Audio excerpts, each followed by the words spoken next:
Hey guys, again सभी का welcome है YET की एडिटोरियल क्लास में। मैं हूं आपका होस्ट अमन। आज सुबह के मेगा एडिटोरियल से क्लास को आगे बढ़ाएंगे। आज एक ही एडिटोरियल आया है ना, इसका साइज़ बड़ा होता है। A wolf in watchdog's clothing इसका टाइटल है। ये आर्टिकल लिखा हुआ है कैसे गवर्नमेंट ने कंट्रोल करने की आड़ में सोशल मीडिया और OTT प्लेटफॉर्म्स पे नकेल कसने का मन बना लिया है ना। किस तरीके से वो नकेल कसेगी उसी अंदाज में पढ़ना है। टॉपर्स की तरह वोकैब और ग्रामर को साथ में लेके चलेंगे। आज के सारे ग्रामर कॉन्सेप्ट और वोकैबलरी को अब अप्लाई करेंगे इस छोटे से क्विज़ पे। सिंपल क्विज़ है, सब लोग इसको कोशिश दें। वीडियो के लास्ट में आपको मिलेगा इसका लाइव सॉल्यूशन। शुरू करें, चलिए आइए कुछ नया सीखते हैं।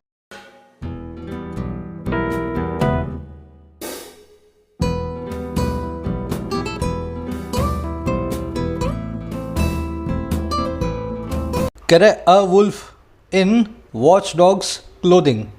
देखो, वुल्फ का मतलब होता है भेड़िया, वॉच डॉग मतलब निगरानी करने वाला कुत्ता। अब इसका मतलब कुत्ता नहीं है, सरकार की कोई भी एजेंसी जो वॉच करने का काम करे, जो निगरानी करे है ना, गलत काम को होने से रोके, उस एजेंसी को बोलते हैं वॉच डॉग। जैसे RBI है वो बैंकिंग वॉच डॉग है, जैसे CAG है वो सभी गवर्नमेंट डिपार्टमेंट्स का वॉच डॉग है ना। तो कह रहे एक भेड़िया है वॉच डॉग की क्लोथिंग में, वॉच डॉग के कपड़ों में। आपने एक एजेंसी को बनाया है, लेकिन वो एजेंसी भेड़िए की तरह काम करेगी, ना कि एक वॉच डॉग की तरह। समझ गए? किसकी बात हो रही है? On governments move to regulate digital media. सरकार की उस मूव की बात हो रही है जो रेगुलेट करने की है डिजिटल मीडिया को। अब इस पर देखने वाली एक चीज़ आई है छोटी सी, क्लोथिंग नाम का वर्ड। इसको ध्यान से देखना क्योंकि दो वर्ड्स हैं, एक नहीं है। पहला वर्ड है क्लॉथ, दूसरा है क्लॉथ्स। पहले वाले में क्या लगा हुआ है? TH, दूसरे वाले में लास्ट में ES। वैसे तो ये सिंगुलर होता है, पर आप इसको क्लॉथ नहीं लिखते हो, कभी भी क्लोथ्स लिखते हो है ना, S के साथ में। ये पहला वाला जो क्लॉथ है ना, इसका मतलब होता है कपड़े का कोई भी टुकड़ा जिसको आप पहनने के सिवाय कुछ भी करें, आप उससे सफाई करें, कोई भी काम करें, कपड़े के किसी पीस को कहते हैं क्लॉथ। लेकिन ये वाला जो क्लॉथ है इसका मतलब होता है पहनने वाले कपड़े। आप इसको कॉस्ट्यूम बोलें, एपरल बोलें, अटायर बोलें है ना, या क्लोथिंग बोलें। समझ गए ना? तो ये हमेशा S लगा कर के आएगा अपने साथ में। इसका मतलब होगा पहनने वाले कपड़े, और इसका मतलब होगा ना पहनने वाले कपड़े जिनको आप यूज़ करते हैं छोटे मोटे कामों में। जैसे Johnny wore his best clothes या clothes for the interview. Johnny ने पहने अपने सबसे अच्छे वाले कपड़े इंटरव्यू के लिए। अब देखो, कोई सफाई वाला कपड़ा तो पहनेगा नहीं, तो क्लॉथ तो होगा नहीं। अच्छा, क्लॉथ भी नहीं हो सकता क्योंकि ये S लग के ही आएगा, हमेशा प्लूरल में ही यूज़ होता है। तो जॉनी ने पहने अपने सबसे अच्छे क्लोथ्स फॉर द इंटरव्यू। चलिए आगे बढ़ेंगे इसके टाइटल पैराग्राफ की तरफ। क्या कहना चाह रहा है ना? ये क्लोथिंग वाला कॉन्सेप्ट अच्छा कॉन्सेप्ट है, जरूर से इसको नोट डाउन करें। उससे पहले वीडियो को एक अच्छे बच्चे की तरह लाइक दे दे और एक शेयर दे दे। कह रहा है instead of soft touch monitoring the government has opted for predatory new rules. कह रहे बजाय, इंस्टेड ऑफ मतलब बजाय, कह रहे बजाय एक सॉफ्ट टच मॉनिटरिंग के। ये क्या होती है भाई? ऐसी निगरानी, ऐसी मॉनिटरिंग जो सॉफ्ट टच वाली है। ज़्यादा आप किसी पे नकेल नहीं कस रहे हो, हल्का सा आप निगरानी कर रहे हो है ना, अपने हिसाब से काम करने दे रहे हो पर निगरानी के साथ। कह रहे बजाय इस तरह की मॉनिटरिंग के सरकार ने ऑप्ट फॉर किया है, सरकार ने चुना है। ऑप्ट फॉर करना मतलब चुनाव करना। और किसका? ऐसे नए रूल्स का जो प्रेडेटरी हैं, जो बड़े ही हंटिंग हैं। प्रेडेटरी मतलब एक प्रेडेटर के जैसे, प्रेडेटर मतलब शिकारी। नए रूल्स जो हैं वो शिकारी रूल्स हैं, रेपेशियस हैं, डैमेजिंग है या हंटिंग है, पकड़ पकड़ के सोशल मीडिया प्लेटफॉर्म्स का शिकार करेंगे। समझ गए? अब आ जाओ सेंटेंस पे देखने वाली चीज़ें। ऑप्ट फॉर, ऑप्ट फॉर का मतलब होता है किसी चीज़ का चुनाव करना। इसके लिए हमारे पास एक वर्ड है चूज़। गलती क्या होती है? ऑप्ट के बाद में फॉर आएगा, लेकिन चूज़ के बाद में फॉर नहीं आता। समझ गए ना? Choose is equal to opt for. अच्छा, ऑप्ट फॉर प्लस में एक नाउन और ऑप्ट टू प्लस में एक वर्ब। समझ गए ना? अगर किसी काम को आप चुनाव कर रहे हो किसी काम को करने का, तो आप ऑप्ट के बाद में इन्फिनेटिव लगाएं, नहीं तो आप फॉर लगा करके उस नाउन को यूज़ करें। जैसे वंस यू चूज या opt mathematics as your primary subject you can't choose या ऑप्ट फॉर बायोलॉजी। एक बार जब आप ना मैथमेटिक्स को प्राइमरी सब्जेक्ट बना लेते हैं, तब आप बायोलॉजी को चूज़ नहीं कर सकते हैं है ना। ये सेंटेंस कहना चाह रहा है। देखो, यहाँ पे मैं इन दोनों में से मुझे एक लेना है, चूज़ और ऑप्ट में से। यहाँ पे फॉर तो लगा नहीं हुआ। अगर फॉर नहीं लगाए तो मेरा ऑप्शन होगा यहाँ पे चूज़ करने वाला चूज़। समझ गए ना? मैं चूज़ करूँगा इस चूज़ को, क्योंकि फॉर नहीं लगा हुआ। तो वंस यू चूज मैथमेटिक्स, जब आप एक बार मैथमेटिक्स का चुनाव कर लेते हैं, है ना, अच्छा फिर क्या होता है, आप ऑप्ट फॉर नहीं कर सकते हैं बायोलॉजी के लिए। यहाँ पे फॉर लगा हुआ है, कभी भी चूज के साथ में नहीं आता, ऑप्ट के साथ में आता है, तो मैं यहाँ लूँगा इसको ऑप्ट को। सिंपल कॉन्सेप्ट है, समझ गए होंगे। अब एक और चीज़ देख लो यहाँ पे, इंस्टेड ऑफ, इसका मतलब होता है बजाय। इंस्टेड ऑफ से आप कंफ्यूज हो जाएंगे इंस्पाइट ऑफ से, दोनों के लास्ट में ऑफ आ रहा है, दोनों के शुरू में ही ना रहा है। इंस्टेड ऑफ का मतलब होता है बजाय, इंस्पाइट ऑफ का मतलब होता है बावजूद। थोड़ा सा मीनिंग से जाओगे तो एक सेकंड में जो आपकी पकड़ में आ जाएगा। They went on with their basketball match instead of या इंस्पाइट ऑफ द रेन। वो वेंट ऑन करके उन्होंने जारी रखा, वेंट ऑन करना मतलब गो ऑन करना, किसी चीज़ को जारी रखना। उन्होंने अपना मैच जारी रखा बावजूद जो है रेन के या बजाय रेन के, बजाय रेन के नहीं, बावजूद रेन के। इंस्टेड ऑफ का काम नहीं है यहाँ पे, यहाँ काम है इंस्पाइट ऑफ का। समझ गए ना। जब आपको बावजूद वाला मीनिंग चाहिए तो आप लगाएं इंस्पाइट ऑफ को, और जब आपको बजाय वाला मीनिंग चाहिए तब आप लगाएं इंस्टेड ऑफ को।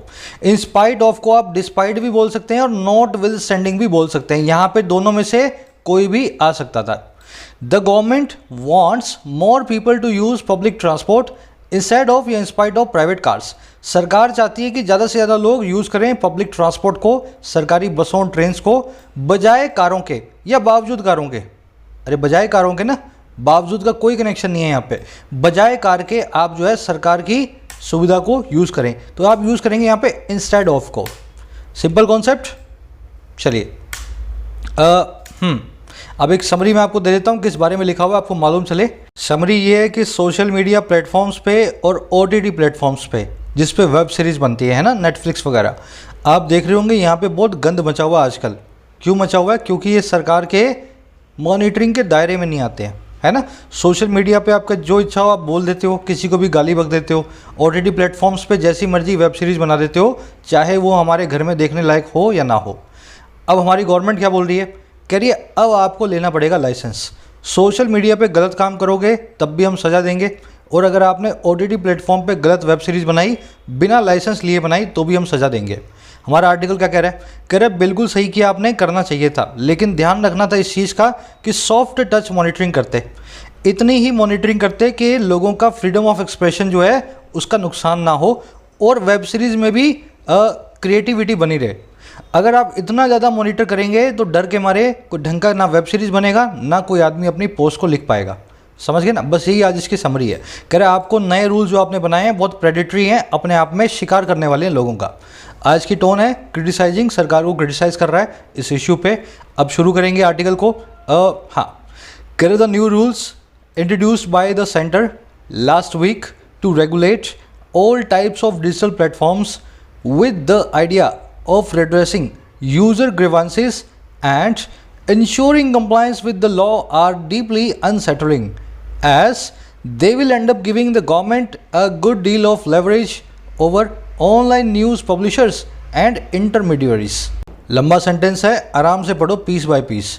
करे जो नए रूल्स हैं, नए नियम हैं, कौन से नियम? जिनको इंट्रोड्यूस किया गया है बाय द सेंटर, हमारी सेंट्रल गवर्नमेंट के द्वारा। कब किया गया? पिछले हफ्ते, लास्ट वीक। अच्छा, क्यों किया गया? रेगुलेट करने के लिए, मॉनिटर करने के लिए। अच्छा, किसको मॉनिटर करना है? सभी प्रकार के ऑल टाइप्स के डिजिटल प्लेटफॉर्म्स को। अच्छा, कैसे इंट्रोड्यूस किया गया? के साथ ही, विद, साथ में, इस आइडिया के, इस ख्याल के, और वो का है रिड्रेस करने का है यूज़र के ग्रेवेंसेस को, सोल्यूशन लाने का है लोगों की शिकायतों को, जो भी यूज़र है किसी भी प्लेटफॉर्म का, उसकी शिकायत, ग्रीवेंस को। अच्छा, दूसरा आइडिया क्या है? इंश्योर करने का है, पक्का करने का है कंप्लायंस को, एकदम फॉलो, रूल्स को फॉलो करने को है ना। कंप्लायंस मतलब रूल्स का फॉलो होना, तो इंश्योर करने का कि रूल्स फॉलो हों, और किसके हिसाब से? लॉ के हिसाब से, कानून के हिसाब से। कह रहा है ये वाले जो नए रूल्स हैं ना, जो इस प्रकार से आए हैं, इस तरीके से, ये डीपली अनसेटलिंग है, ये बहुत ही गहरे से हमें परेशान करने वाले हैं, अनसेटल करने वाले हैं। ऐसा क्यों है भाई? क्योंकि दे विल एंड अप, वो एंड अप होंगे, इन रूल्स का एक ही हश्र होगा, इनका एक ही मुकाम होगा कि ये गिव कर देंगे, दे देंगे सरकार को एक बहुत ही बड़ी डील, बहुत ही बड़ी अमाउंट, लेवरेज की, एडवांटेज की, और किसके ऊपर? ऑनलाइन न्यूज़ पब्लिशर्स के ऊपर और इंटरमीडिएटरीज के ऊपर। समझे सेंटेंस को? कह रहे नए रूल्स इस प्रकार के जो लोगों की शिकायतों का निवारण करेंगे, और पक्का करेंगे कि लोग जो हैं लॉ को फॉलो करें। कह रहे ये बहुत अनसेटल करने वाले हैं, क्योंकि लास्ट में आकर के ये सरकार को बहुत ज़्यादा पावर देंगे, लेवरेज देंगे ऑनलाइन न्यूज़ पब्लिशर्स के खिलाफ और इंटरमीडिएरीज के खिलाफ। इंटरमीडिएरीज का मतलब होता है सोशल मीडिया प्लेटफॉर्म्स जो मेरी पोस्ट को लोगों तक पहुंचाते हैं बिचौलिया बन के, है ना। इंटरमीडिएरी मतलब बिचौलिया। अब सेंटेंस को आप समझ गए होंगे मोटा मोटा। अब इसमें देखने वाली चीज़ों पे आओ। नए रूल्स की वर्ब है आर। अगर ये नहीं पकड़ा तो ये सेंटेंस आप कभी नहीं समझ पाओगे, है ना। सब्जेक्ट है रूल्स, वर्ब है आर। दे की वर्ब है विल एंड अप। अच्छा, लेवरेज का मतलब होता है एडवांटेज, किसी के ऊपर एज, है ना। A great deal of something, इसका मतलब होता है a great amount of something. समझ गए ना, कहीं भी मिले ना a great deal of something, leverage है जैसे यहाँ पे, तो आप समझ लेना बहुत बड़ी अमाउंट है उस चीज़ की। ऑफ प्रेपोजिशन के दो ऑब्जेक्ट हैं, पहला है रिड्रेसिंग, दूसरा है एंश्योरिंग। ऐसा क्यों हुआ? प्रेपोजिशन हमेशा अपना ऑब्जेक्ट लेगी तो नाउन लेगी, प्रोनाउन लेगी, या फिर वर्ब की आईएनजी फॉर्म। रिड्रेस एक वर्ब होती है किसी चीज़ का सोल्यूशन लाना, और प्रेपोजिशन के बाद आने के कारण इसको हमने आईएनजी फॉर्म में बदला। और अगर इसको बदला है तो इसको भी बदलोगे, क्योंकि दोनों ही ऑफ के ऑब्जेक्ट हैं। तो यहाँ भी हमने एंश्योरिंग को लिखा है। आगे बढ़ने से पहले मैं आप सभी से एक छोटी सी गुजारिश करूँगा। बहुत सारी चीज़ें आप मेरे साथ सीखते हो रोज़। अगर आप इन सब चीज़ों को एक पैकेज की तरह सीखना चाहते हो एक साथ, अगर आप सारे ग्रामर कॉन्सेप्ट को एक साथ लेना चाहते हो, तो आप चैनल के होम पेज पे रखी हुई ग्रामर प्लेलिस्ट से अपनी शुरुआत करें, है ना। होम पेज पे आपको मिल जाएगी, सारी वीडियोस को देखें। आज इसमें वीडियो नंबर 33 मतलब कि प्रेपोजिशन ऐड कर दूंगा मैं। ऑलमोस्ट ये ग्रामर कोर्स आपका पूरा हो जाएगा। इसी के नीचे आपको पेड कोर्सेज की वीडियोस मिलती हैं। दो प्लेलिस्ट है अपने पास, एक बैंकिंग की है और एक एसएससी की है। इन वीडियोस में आपको पता है सिखाता हूं मैं कैसे बैंक के और एसएससी के पेपर को अप्रोच करना है। आप मेंबर बनकर इनका फ़ायदा उठा सकते हैं। ज़रूर से ज्वाइन बटन पर प्रेस करके इस वीडियो को प्ले करें मेंबरशिप के बारे में जानने के लिए। आगे बढ़ते हैं। कर this holds troubling implications for freedom of expression and right to information. कह रहे ये जो चीज़ है ना होल्ड करती है, ये ऊपर वाले नए रूल्स कह रहे होल्ड करते हैं बहुत ही ट्रबल करने वाली इम्प्लीकेशंस को, बहुत ही परेशान करने वाले परिणामों को, है ना, रिजल्ट्स को। और किसके लिए? हमारी फ्रीडम ऑफ एक्सप्रेशन के लिए और हमारे उस अधिकार के लिए जो इन्फॉर्मेशन का राइट टू इन्फॉर्मेशन।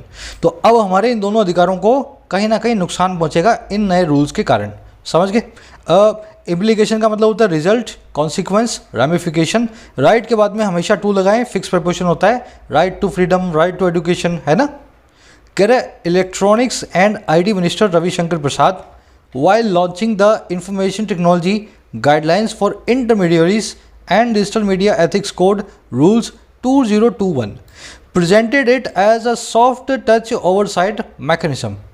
कह रहे हमारे जो इलेक्ट्रॉनिक्स और आईटी मिनिस्टर हैं मिस्टर प्रसाद, इन्होंने लॉन्च करते हुए किस वक्त, जब ये लॉन्च कर रहे थे, और किसको?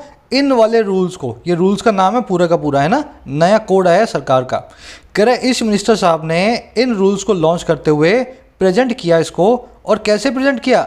एक सॉफ्ट टच ओवरसाइट मैकेनिज्म के तौर पे इन्होंने दिखाया कि ये रूल्स जो हैं बहुत ही हल्के टच वाले निगरानी करने का सिस्टम है, ओवरसाइट मैकेनिज्म है। समझ के ना? है वास्तव में नहीं है, देखेंगे वो आगे, लेकिन इन्होंने ऐसा बोला कि हम थोड़ी सी निगरानी करेंगे इनके जरिए। सॉफ्ट टच आप जान गए हैं, ओवरसाइट का मतलब निगरानी करना। मिनिस्टर की वर्ब है प्रेजेंटेड, है ना। लॉन्चिंग यहाँ पे प्रेजेंट पार्टिसिपल साइमल्टेनियस एक्शन, जब दो काम हो रहे होते हैं तो एक काम को वर्ब की आईएनजी फॉर्म से लिखते हैं। जब मिनिस्टर ने प्रेजेंट किया तभी मिनिस्टर लॉन्च भी कर रहे थे इन रूल्स को। बढ़े आगे। कह रहे government press note termed it progressive and liberal. कह रहे सरकारी एक प्रेस नोट ने, सरकार के एक प्रेस में बयान ने टर्म कर दिया, नाम दे दिया इन रूल्स को। और क्या नाम दिया? प्रोग्रेसिव है और लिबरल है।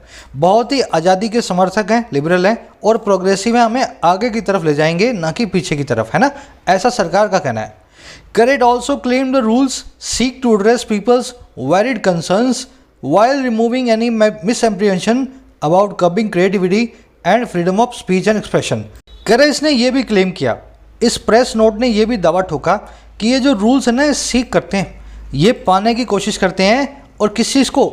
एड्रेस करने को, लोगों की, पीपल की अलग अलग कंसर्न्स को, भांति भांति की चिंताओं को।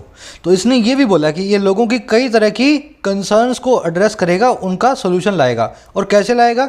वाइल रिमूविंग, रिमूव करते हुए किसी भी प्रकार के मिस एप्रीहेंशन को, मिसअंडरस्टैंडिंग को, और किस बारे में, कर्ब करते हुए, कर्ब करने के बारे में, कंट्रोल करने के बारे में, क्रिएटिविटी को और फ्रीडम ऑफ स्पीच और एक्सप्रेशन को, हमारे बोलने और एक्सप्रेस करने के अधिकार को।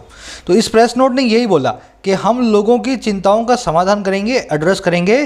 और जब ये क्लेम कर रहा था ना, उसी वक्त ये दावा भी कर रहा था, ये रिमूव भी कर रहा था किसी भी हमारी चिंता को, मिस एप्रीहेंशन को, कि सरकार कहीं इनके जरिए इन चीज़ों को कर्ब ना करे, कंट्रोल ना करे, है ना। यहाँ भी रिमूविंग आपका प्रेजेंट पार्टिसिपल साइमल्टेनियस एक्शन है। इस इट की पहली वर्ब है क्लेम्ड, प्रेजेंट पार्टिसिपल है रिमूविंग। वेरिड मतलब अलग अलग तरह का, कर्ब करना मतलब कंट्रोल करना, शिकंजा कसना, crack down, clam down, crush करना। मिस एप्रीहेंशन मतलब किसी चीज़ को लेकर के मिसअंडरस्टैंडिंग, आपका मिसकंसेप्शन हो, है ना। करे the soft tone, not withstanding these rules force digital news publishers and video streaming services to adhere to a cumbersome 3-tier structure of regulation with the government committee at its head. कह रहे soft tone notwithstanding. Notwithstanding हमने ऊपर ही देखा है अभी, इसका मतलब होता है बावजूद, डिस्पाइट या इन स्पाइट ऑफ। कह रहे बावजूद सॉफ्ट टोन के, बिल्कुल धीमे धीमे मीठी मीठी बातों के, है ना, इस पूरे के पूरे सर्कुलर में। कह रहे ये जो रूल्स है ना, ये फोर्स करेंगे, ये मजबूर करेंगे डिजिटल न्यूज़ पब्लिशर्स को और वीडियो स्ट्रीमिंग सर्विसेज को, है ना, नेटफ्लिक्स को और यूट्यूब पे जो समाचार न्यूज़पेपर्स हैं उनको, कि वो अडहेयर टू करें, वो फॉलो करें एक 3 टियर वाले स्ट्रक्चर ऑफ रेगुलेशन को, एक 3 लेवल वाली एक ढांचे को जो है निगरानी का, और जो है बड़ा ही कम्बरसम, जो है बड़ा ही ऑकवर्ड, है ना। और कैसे कह रहे ये वो ढांचा है जिसमें एक सरकारी कमेटी है, गवर्नमेंट कमेटी है, इसके एपेक्स पे, इसके सबसे ऊपर, समझ गए ना। तो कह रहे जितनी भी इन्होंने मीठी मीठी बातें की हो सर्कुलर में, लेकिन रूल्स तो ऐसे बनाए हैं कि अब ये डिजिटल न्यूज़ पब्लिशर्स और नेटफ्लिक्स जैसे स्ट्रीमिंग सर्विसेज को पूरी तरह अडहेयर टू करना पड़ेगा, मानना पड़ेगा एक बहुत ही क्लमसी सी, बहुत ही अजीब सी 3 टाइप की स्ट्रक्चर को, जिसमें सरकार सबसे ऊपर बैठी है तीसरे टियर पे। टियर का मतलब होता है लेवल, 3 टियर का मतलब है पहला लेवल, दूसरा लेवल, तीसरा लेवल। तो तीसरे लेवल पे सरकार बैठी है, वो देखेगी क्या आप छाप रहे हो और क्या आप बता रहे हो, देखने वाली चीज़ें। नॉटविथस्टैंडिंग आप जान गए हैं, ये एक प्रेपोजिशन है। अडहेयर टू मतलब किसी चीज़ को फॉलो करना, अडहेयर के बाद में टू आएगा, कंप्लाई के बाद में विद आएगा, अबाइड के बाद में बाय आएगा। ये प्रेपोजिशन फिक्स है, मतलब एक ही है, लेकिन अलग अलग वर्ड, अलग अलग प्रेपोजिशन अपने बाद में फिक्स करके बैठे हैं। कमर्सन मतलब अजीब सा, इसको हिंदी या पंजाबी में बोलते हैं झल्ला, है ना। ऑकवर्ड, क्लमसी या कम्बरसम मतलब झल्ला। चलो, करे this it in itself is unprecedented in a country where the news media have been given the space all along to self-regulate based on the mature understanding that any government presence could have a chilling effect on free speech and conversations. करे ये जो चीज़ है ना, in itself, अपने आप में, ये जो चीज़ है ऊपर वाली अपने आप में है अनप्रेसिडेंटेड, ऐसी चीज़ जो कभी पहले नहीं हुई। अनप्रेसिडेंटेड वही होता है ना, अभूतपूर्व। करे अपने आप में ये चीज़ अभूतपूर्व है ऐसे एक देश में जहाँ पे न्यूज़ मीडिया जो है उनको दिया गया है, पैसिव वॉइस में दिया गया है स्पेस, है ना, भरपूर जगह है। और कब, हमेशा से ही, ऑल अलोंग। अच्छा, किस चीज़ के लिए स्पेस दिया गया है? कि वो सेल्फ रेगुलेट करें, अपने आप से ही अपने आप को रेगुलेट करें। और कैसे रेगुलेट करेंगे अपने आप से? आधार पे, बेस्ड पे इस मैच्योर अंडरस्टैंडिंग के, दैट वो ये कि सरकार की कोई भी प्रेजेंस, कोई भी मौजूदगी रख सकती है एक चिलिंग इफेक्ट को, एक डराने वाले इफेक्ट को हमारी फ्री स्पीच पे और कॉन्वर्सेशंस पे। समझ गए ना। तो कह रहे आज तक हमारे देश में ऐसा हुआ नहीं है, ये अनप्रेसिडेंटेड है, क्योंकि हमारे देश में मीडिया हमेशा से आज़ाद रही है, ऑल अलोंग, हमेशा से ही, है ना, एट ऑल टाइम्स। और क्यों रही है? ये बेस्ड हमारी अंडरस्टैंडिंग पे है, मैच्योर अंडरस्टैंडिंग पे, कि सरकार अगर प्रेजेंट हो जाएगी मीडिया में तो इसका इफेक्ट बहुत चिलिंग होगा, बहुत डराने वाला होगा लोगों की फ्री स्पीच पे और बातों पे। आई थिंक सेंटेंस समझ में आ गया होगा। सब्जेक्ट वर्ब को बिना मेरे कहे मार्क किया करें दिमाग में। दिस की वर्ब इज, मीडिया की वर्ब हैव बीन गिवन, ये पैसिव वॉइस का सेंटेंस है। एनी गवर्नमेंट प्रेजेंस की वर्ब है कुड हैव। चिलिंग मतलब डराने वाला। ऑल अलोंग एक प्रेपोजिशन है, एडवर्ब है, एडवर्ब ऑफ टाइम, इसका मतलब होता है ऑल द टाइम, है ना, हमेशा सही। ऑल अलोंग मतलब हमेशा सही। चलिए आगे बढ़े। करे that the new rules pertain only to digital news media and not to the whole of the news media hardly provides comfort, as the former is increasingly becoming a prime source of news and views. कह रहे ये बात की, that ये बात की अच्छा कौन सी बात? कि ये जो नए रूल्स हैं ये पर्टेन करते हैं महज, पर्टेन ओनली टू, पर्टेन करने का मतलब है रिलेट करना। कह रहे ये जो नए रूल्स हैं वो रिलेटेड हैं महज डिजिटल न्यूज़ मीडिया पे, वो न्यूज़ मीडिया जो कि यूट्यूब पे या इंटरनेट पे आपको दिखाई देती है ना। कह रहे ये बात की कि रूल्स सिर्फ इन्हीं पे लागू होंगे और नहीं लागू होंगे पूरे न्यूज़ मीडिया पे, NDTV पे, GTV पे, जितने भी न्यूज़ चैनल्स हैं टीवी वाले उन पे नहीं लगेंगे। कह रहे ये बात की, ये बात जो है ना बहुत ही मुश्किल से प्रोवाइड करती है, हार्डली हमें देती है कोई भी कंफर्ट। क्यों? कह रहे क्योंकि जो फॉर्मर है, जो पहले वाला है, जो डिजिटल न्यूज़ मीडिया है वो बन रहा है, is becoming increasingly a prime source, लगातार बढ़ते हुए तौर पे एक मुख्य हमारा सोर्स है ना, और किसका? न्यूज़ का और व्यूज़ का। तो कह रहे सारे टीवी वीवी पे नहीं लगेगा, सिर्फ ऑनलाइन न्यूज़ पे लगेगा। लेकिन ये बात भी कोई कंफर्ट करने वाली नहीं है, क्योंकि जो ऑनलाइन न्यूज़ है उसी को लोग ज़्यादा देख रहे हैं बजाय टीवी के, वही हमारा प्राइम सोर्स बन रहा है न्यूज़ का। समझ गए? दैट की वर्ब है प्रोवाइड्स, न्यू रूल्स की वर्ब है pertain to, pertain to, relate to, हमेशा अपने बाद में टू लेते हैं, जैसे आप यहाँ भी देख रहे हो है ना, फिक्स प्रपोजिशन बोला जाता है इसको। फॉर्मर की वर्ब है is becoming, present continuous tense में, इंक्रीजिंगली मतलब लगातार बढ़ते हुए तौर पे है ना, एडवर्ब ऑफ मैनर। हार्ड और हार्डली वाला कॉन्सेप्ट आप जानते हैं, आज फिर से नहीं करेंगे। हार्डली मतलब ना के बराबर, और हार्ड मतलब बहुत ज़्यादा है ना, बहुत तेज़ी से। तो हार्डली बता रहा है ना के बराबर कंफर्ट को प्रोवाइड करता है। Correct further it is of significant concern that the purview of the IT Act 2000 has been expanded to bring digital news media under its regulatory ambit without legislative action. इतना ही पढ़ते हैं, लंबा sentence है। कह रहा और आगे फर्दर, ये बहुत सिग्निफिकेंट कंसर्न की बात है, बहुत बड़ी चिंता है। दैट वो ये कि जो परव्यू है, जो दायरा है, और किसका? IT Act 2000 सन 2000 का। कह रहे इस दायरे को, परव्यू को भी, स्कोप को भी एक्सपेंड कर दिया है, बड़ा बना दिया गया है ना। और क्यों? ताकि लाया जा सके डिजिटल न्यूज़ मीडिया को इसके रेगुलेशन वाले दायरे में, एम्बिट में। और कैसे? बिना लेजिस्लेटिव एक्शन के, बिना एक नया कानून बनाए। लेजिस्लेटिव एक्शन का मतलब होता है हमारा लेजिस्लेशन, हमारी विधानसभा, हमारी लोकसभा कानून करे, तो कानून बनाए बिना ही इस एक्ट के दायरे को बड़ा कर दिया है, नया कानून बनाए बिना ही, है ना। कह रहा हुआ क्या इससे? कह रहा which digital library organisation such as the internet freedom foundation have flagged. कह रहा ये एक ऐसी चीज़ है जिसको डिजिटल लाइब्रेरी ऑर्गेनाइजेशंस ने फ्लैग किया है, जिसकी तरफ ऐसी संस्थाओं ने इशारा किया। फ्लैग करना मतलब सिग्नल करना। और ये संस्थाएं कैसी है? सच है, जैसे कि इंटरनेट फ्रीडम फाउंडेशन। समझ गए ना। तो डिजिटल न्यूज़ को अगर अपने दायरे में लाना था तो आपको एक नया एक्ट बनाना था, लेकिन आपने क्या? आपने थोड़ी होशियारी की, जो एक्ट बना हुआ है इसी को ही आपने और बड़ा कर दिया। इस पे पार्लियामेंट की कोई सभा भी नहीं हुई, कोई मीटिंग भी नहीं हुई, तो बिना लेजिस्लेटिव एक्शन के ही हो गया। तो इस ऑर्गेनाइजेशन ने बताया कि ऐसा मत करो, इससे आप हमारी फ्रीडम ऑफ स्पीच को कंट्रोल करने का काम कर रहे हो। समझ गए? सब्जेक्ट वो मैच कर रहे हैं। परव्यू और एम्बिट दोनों एक दूसरे के सिनोनिम है। इनका मतलब होता है स्कोप, डोमेन या दायरा, है ना, परव्यू या एम्बिट। अब मेरा आपसे एक सवाल है, यहाँ पे फ्लैग जो है ना, हैव फ्लैग्ड, एक प्लूरल वर्ब यूज़ की गई है, हेल्पिंग वर्ब, लेकिन यहाँ पे ऑर्गेनाइजेशन सिर्फ एक है, इंटरनेट फ्रीडम फाउंडेशन।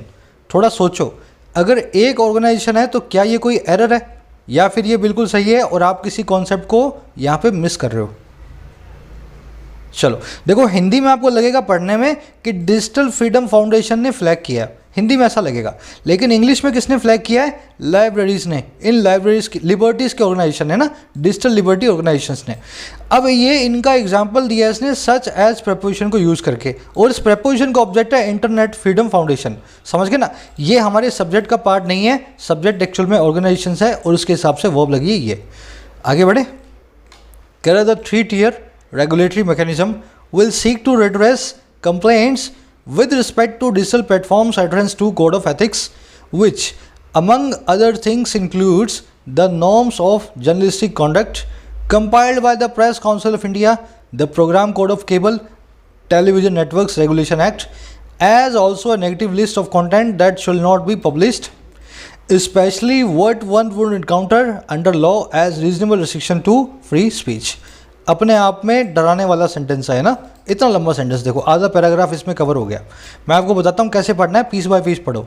कह रहे ये जो 3-tier रेगुलेटरी मैकेनिज्म है, ये जो 3 लेवल वाला रेगुलेशन करने का ढांचा है ना, कह रहे ये सीख करेगा, कोशिश करेगा कि ये रिड्रेस करे कंप्लेंट्स को, ये संबोधित करे, ये सोल्यूशन लाए उन कंप्लेंट्स का, शिकायतों का। अब देखो शिकायतें बताएगा, वो शिकायतें जो विद रिस्पेक्ट टू हैं, जो बारे में हैं, रिलेटेड हैं डिजिटल प्लेटफॉर्म्स की एड्रेंस के, डिजिटल प्लेटफॉर्म के फॉलो करने को, और किसको, adherence to a code of ethics, एक कोड ऑफ एथिक्स को। अब ये कोड ऑफ एथिक्स क्या होता है? आप कोई भी भड़काऊ बात नहीं करेंगे, आपके एथिक्स का कोड है ये। आप किसी भी धर्म की भावनाओं को आहत नहीं करेंगे, है ना, बड़ों का सम्मान करने वाले टीवी सीरियल बनाएंगे। तो ये हमारे कोड ऑफ एथिक्स हैं हमारे समाज के, है ना। कह रहे ये जो 3 टियर मैकेनिज्म है, ये यही कोशिश करेगा कि कोई भी कंप्लेंट आए, इन डिजिटल प्लेटफॉर्म ने कभी भी एडहर ना किया हो कोड ऑफ एथिक्स को इस बारे में, तो उसको ये सोल्यूशन लेकर के आए, ये रेगुलेटरी मैकेनिज्म। अब देखो कोड ऑफ एथिक्स के बारे में बताएगा, कह रहे which among other things includes the norms of journalistic conduct. कह रहे ये वो कोड ऑफ एथिक्स हैं जो कई दूसरी चीज़ों में, जो मैंने आपको भी बताई, है ना, इंक्लूड करता है नॉर्म्स को, रूल्स को, जो जर्नलिस्टिक कॉन्डक्ट के हैं। एक पत्रकार के तौर पे आपका कॉन्डक्ट क्या होना चाहिए, आप किसी की तरफदारी नहीं करेंगे और आग लगाने का काम भी नहीं करेंगे। कह रहे ये वो जर्नलिस्टिक कॉन्डक्ट है जो कंपाइल्ड बाय है, जिसको लिखा गया है हमारे प्रेस काउंसिल ऑफ इंडिया के द्वारा, है ना। इसने सारे कॉन्डक्ट को, सारे कोड को, नॉर्म्स को एक साथ कंपाइल किया है। कह रहा है और किसके द्वारा, program code of cable TV television networks के द्वारा, रेगुलेशन एक्ट के द्वारा। और कैसे, कह रहे साथ ही साथ एक नेगेटिव लिस्ट के ऑफ कंटेंट की जिसको पब्लिश नहीं किया जाना चाहिए। इनके पास ऑलरेडी एक नेगेटिव लिस्ट है जिसको टीवी पे नहीं दिखाएंगे ना, ऐसी आइटम की। कह रहे खास तौर पे वो एक ऐसी चीज़ है जो कोई भी आदमी इनकाउंटर करेगा, one would encounter under law के अंडर में, एक रीजनेबल रेस्ट्रिक्शन के तौर पे, एक सही पाबंदी के तौर पे फ्री स्पीच के लिए। समझ गए मेरी बात को? लंबा सेंटेंस है लेकिन सेंटेंस इतना ही है, इतना ही सेंटेंस है ना। बाकी तो उसने कोड ऑफ एथिक्स के बारे में बताया। मैं रिपीट कर देता हूँ, डरो मत। 3 टाइप की जो स्ट्रक्चर है वो कोशिश करेगी कि सोल्यूशन लाए कि कोई भी डिजिटल प्लेटफॉर्म अगर कोड ऑफ एथिक्स को ना माने ऐसी कंप्लेंट्स के सामने। ये वो कोड ऑफ एथिक्स हैं जो शामिल करते हैं कई दूसरी चीज़ों में इस जर्नलिस्टिक कॉन्डक्ट की नॉर्म्स को, जिनको कंपाइल किया गया है इन दोनों एक्ट्स के द्वारा, है ना।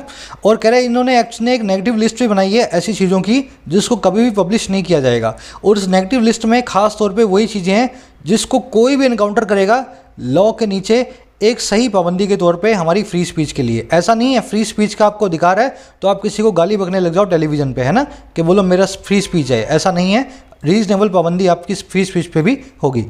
आई थिंक आप समझ गए होंगे। देखने वाली चीज़ें, कोई भी बड़ा इसमें वर्ड नहीं आया है। अडहेरेंस टू, अडहेर टू, है ना, ये टू फिक्स प्रीपोजिशन है, इसके बाद में आई हुई है। कंपाइल करना मतलब चीज़ों को लिखना या एक साथ में कंबाइन करना। 10 लोगों ने कुछ लिखा, आपने कंपाइल कर दिया, उनको एक साथ ले आए। बढ़े आगे, कह रहा while there is not much that is wrong with the code of ethics पर से, what is problematic is that it will take little to bring this regulatory mechanism to vicious life। कह रहे जहाँ कुछ भी ज़्यादा नहीं है, देर इज़ नॉट मच, और कह रहे जो कि रॉन्ग हो दैट इज़ रॉन्ग हो। और किस बारे में, कोड ऑफ एथिक्स के बारे में। पर से मतलब अपने आप में। कह रहे जहाँ ऐसा कुछ भी ज़्यादा नहीं है जो गलत हो इन कोड ऑफ एथिक्स में अपने आप के अंदर, है ना, अकेले अकेले। कह रहे जो चीज़ प्रॉब्लमेटिक है, जो चीज़ हमें परेशान करने वाली इज़ वो है कि ये लेगा बहुत ही कुछ कम। It will take little, little मतलब ना के बराबर।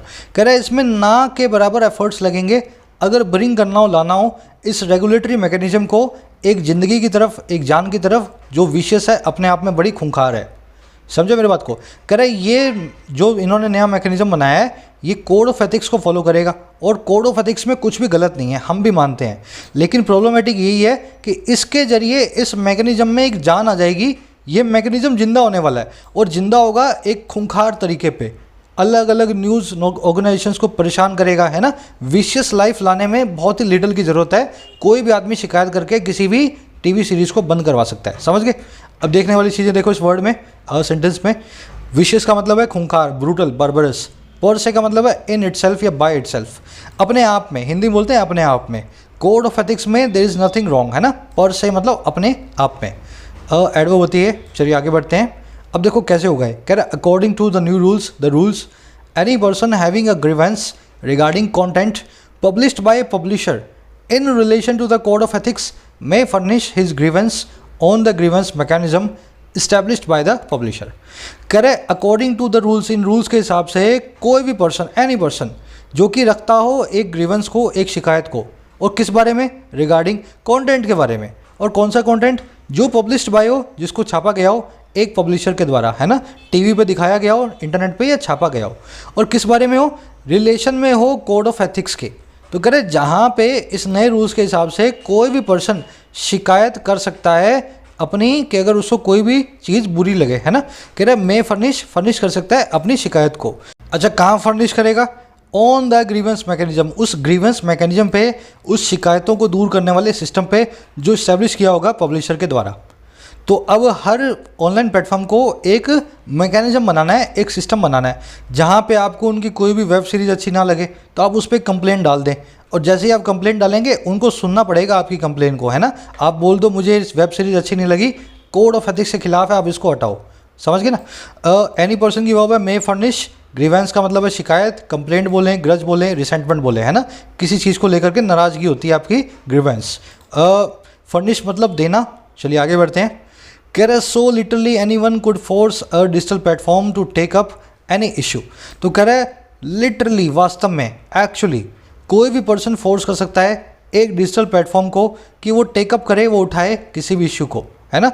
कुछ भी आपको अच्छा ना लगे, आज से ही आप मेल डालना शुरू कर दें। नए रूल्स यही कहते हैं ना, आप फ़ोन करेंगे या मेल डालेंगे, उनको सुनना ही पड़ेगा आपकी बात को। लिटरली का मतलब है एक्चुअली या ट्रूली, वास्तव में होने वाला है। टेक अप करना मतलब किसी चीज़ को शुरू करना, उसका जिम्मा लेना। Correct has to be taken up first under the new rules by the digital platforms grievance officer. करे इसको टेकअप किया जाना चाहिए, हैज़ टू बी, इसको करना ही पड़ेगा टेकअप सबसे पहले नए रूल्स के हिसाब से डिजिटल प्लेटफॉर्म के ग्रीवेंस ऑफिसर के द्वारा। तो हर प्लेटफॉर्म अपना एक ग्रीवेंस ऑफिसर बनाएगा, वो ऑफिसर आपकी बात को सुनेगा, तो सबसे पहले वो टेकअप करेगा इस इश्यू को, है ना। It has to, have to, आप जानते हैं किसी चीज़ को लेकर के आपकी मजबूरी, obligation. If there is no resolution और if the complainant is dissatisfied this can be escalated to a self regulating body of publishers. कह रहा है और अगर वहाँ पे कोई रेजोल्यूशन ना हो और अगर कोई भी हल ना निकले और अगर कंप्लेनेंट शिकायत करता डिससेटिस्फाइड हो, उसको लगे मेरी शिकायत को सही से सोल्यूशन नहीं लाया गया, तो कह रहे ये जो चीज़ है एस्केलेट की जा सकती है, इसको उठाया जा सकता है एक सेल्फ रेगुलेटिंग बॉडी की तरफ, अपने आप को रेगुलेट करने वाले एक ऑर्गेनाइजेशन की तरफ, जो होगा पब्लिशर्स का। समझ गए ना। तो पहले तो आप नेटफ्लिक्स वाले को ही करोगे, फिर नेटफ्लिक्स वाले से कोई जवाब नहीं आया तो नेटफ्लिक्स, अमेजॉन प्राइम, इनकी जो एक बॉडी बनी होगी ना, उसको आप शिकायत डालोगे कि देखो नेटफ्लिक्स वाला हमें सही से हमारी कंप्लेंट को सेटिस्फाई नहीं कर रहा, है ना। सारी पावर दे दी है लोगों के हाथ में, सिरफिरों के हाथ में। देखने वाली चीज़, सब्जेक्ट है आपका नो रेजोल्यूशन, वर्ब है इज देयर, कभी भी आपका सब्जेक्ट नहीं बन सकता। आप जानते हैं एडवर्ब होता है इंट्रोडक्टरी सब्जेक्ट का काम करता है ना। एक्चुअल सब्जेक्ट है ये और वर्ब है इससे पहले रखी हुई। कंप्लेनेंट, ध्यान से देखना, 3 वर्ड्स हैं, कंप्लेंट, कंप्लेन और कंप्लेनेंट। कंप्लेंट मतलब शिकायत, ये एक नाउन है।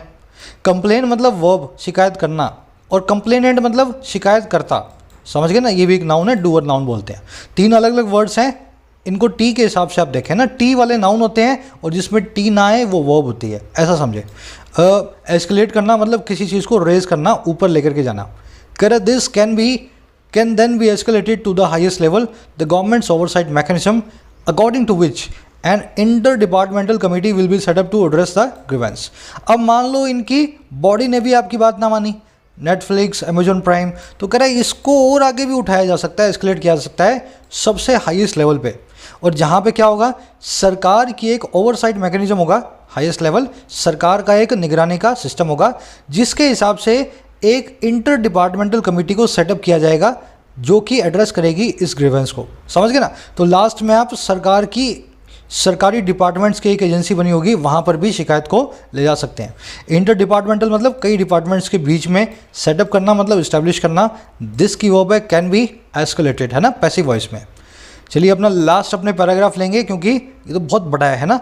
मैंने इसको 60% कवर कर दिया ऑलमोस्ट। लास्ट वाला मैंने आपको सब्जेक्ट वो मार्क करके दे रहा हूँ, आप इसको खुद से ट्राई करें। PDF मिल जाएगी आपको डिस्क्रिप्शन में और टेलीग्राम ग्रुप पे। लास्ट पैराग्राफ है, कि apart from imposing a compliance burden on digital publishers, many are small entities. This also opens the floodgates to all kind of interventions. कह रहा अब इससे होगा क्या, कह रहे सिवाय, अपार्ट फ्रॉम, इम्पोज करने के, इम्पोज करना मतलब ज़बरदस्ती लगाना, कह रहे सिवाय इम्पोज करने के एक कंप्लायंस की बर्डन को, एक रूल्स को फॉलो करने की एक मजबूरी को, कंप्लायंस बर्डन होती है रूल्स को फॉलो करने की मजबूरी, और किस पे होगी ये, डिजिटल पब्लिशर्स पे। कह रहे बहुत सारे तो अभी भी स्मॉल एंटिटीज़ हैं, सबके सब अमेजॉन प्राइम और सबके सब नेटफ्लिक्स नहीं है। कह रहे अपार्ट फ्रॉम इस काम को करने के सिवाय ये जो है ना, ये खोल देता है फ्लड गेट्स को, ये तोड़ देगा एक बांध, और किस चीज़ का, हर टाइप की इंटरवेंशन का, हर टाइप की दखल अंदाजी का। तो जो बना रहे हैं उस पर तो कंप्लायंस बर्डन लगेगी डिजिटल पब्लिशर्स पे, है ना, रूल्स को फॉलो करना ही है। साथ ही साथ नए बांध खुल जाएंगे, फ्लड गेट्स खुल जाएंगे नई नई दखल अंदाजियों के। हर आदमी को लगेगा कि मेरे हिसाब से सीरीज़ बने जो मुझे अच्छा लगता है, समझ गए। इंटरवेंशन मतलब दखल अंदाजी, इम्पोज करना मतलब लगाना, मैनी की वर्ब है आर, दिस की वर्ब है ओपन्स। फ्लड गेट मतलब, फ्लड मतलब बांध, गेट मतलब दरवाज़ा, बाढ़ को रोकने वाला दरवाज़ा कहलाता है डैम। अगर फ्लड गेट्स ओपन हो जाए तो समझ लो एक बांध टूट गया है, ब्रेक अ डैम। इसमें एक छोटा सा कॉन्सेप्ट है अपार्ट फ्रॉम और बिसाइड्स का। अपार्ट फ्रॉम का मतलब होता है सिवाय, नेगेटिवली, और बिसाइड्स का मतलब होता है इसी के साथ साथ एडिशनली। समझ गए। अभी मैं सेंटेंसेस के जरिए बताता हूँ, लेकिन समझ लो पहले, अपार्ट फ्रॉम को नेगेटिव वे में और बिसाइड्स को पॉजिटिव वे में यूज़ करें।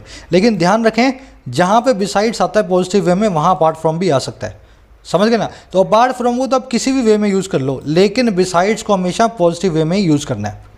दोनों का मतलब होता है सिवाय या इससे ज़्यादा। जैसे nobody was present in the meeting besides या apart from the boss. Meeting में बॉस के अलावा कोई नहीं था, सबको बुलाया लेकिन कोई नहीं आया। अब देखो ये एक नेगेटिव बात हो रही है, कोई भी नहीं आया बॉस को छोड़ के, इसी को बोलते हैं नेगेटिव वे के अंदर यूज़ करना। अगर ऐसा है तो यहाँ पे बिसाइड्स नहीं आ सकता। आप बोलोगे nobody was present in the meeting apart from the boss, समझ गए ना। बिसाइड्स द बॉस गलत हो जाएगा। वैसे यहाँ देखो, we have a lot of things in common besides या अपार्ट फ्रॉम म्यूजिक।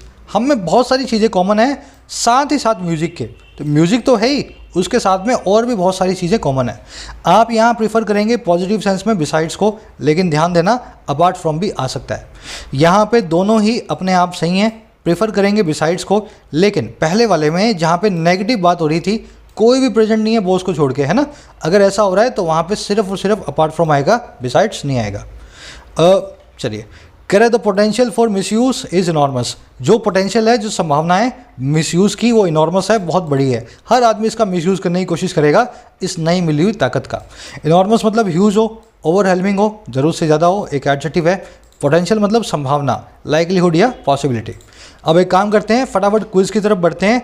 बाकी का 40% आप खुद पढ़ें, मैंने यहाँ पे सब्जेक्ट वर्ब मार्क कर दिया आपकी हेल्प के लिए, है ना। आज का सेशन ऑलरेडी लंबा हो गया है, तो मैंने क्विज़ छोटा सा बनाया है ना।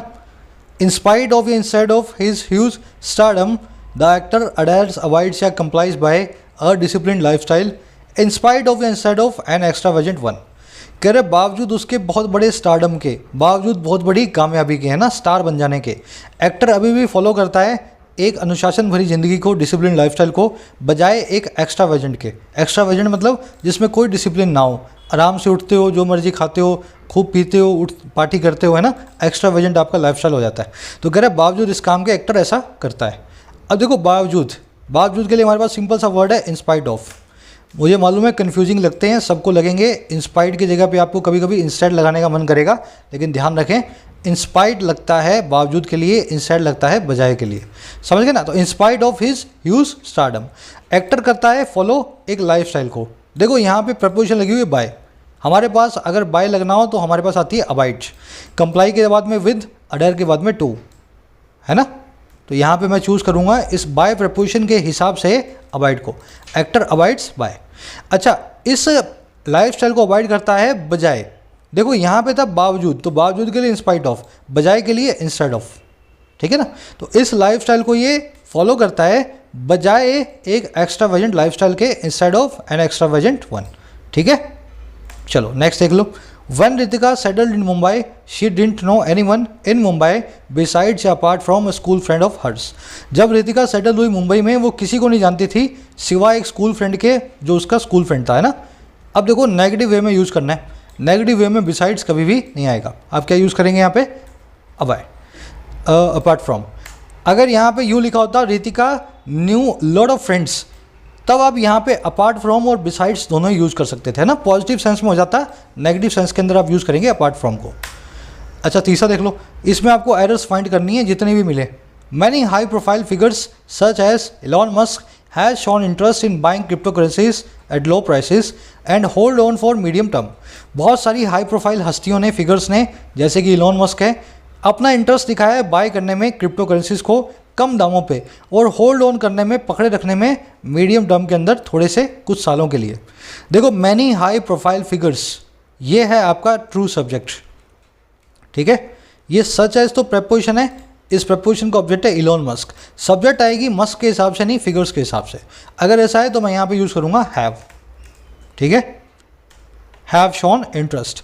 अब देखो इंटरेस्ट किस में आया भाई, एक तो बाय करने में और एक होल्ड ऑन करने में। इन प्रेपोजिशन के दो ऑब्जेक्ट्स हैं, इन प्रेपोजिशन के दो ऑब्जेक्ट्स हैं।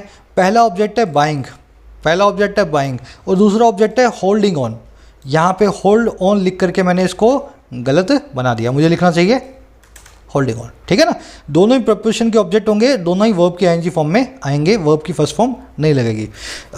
चलिए मुलाकात लूँगा कल की वीडियो में, प्रोबेबली शाम में आपको प्रेपोजिशन की वीडियो मिल जाएगी। अभी थोड़ी सी रिकॉर्ड करनी बाकी है। तब तक के लिए साइनिंग आउट।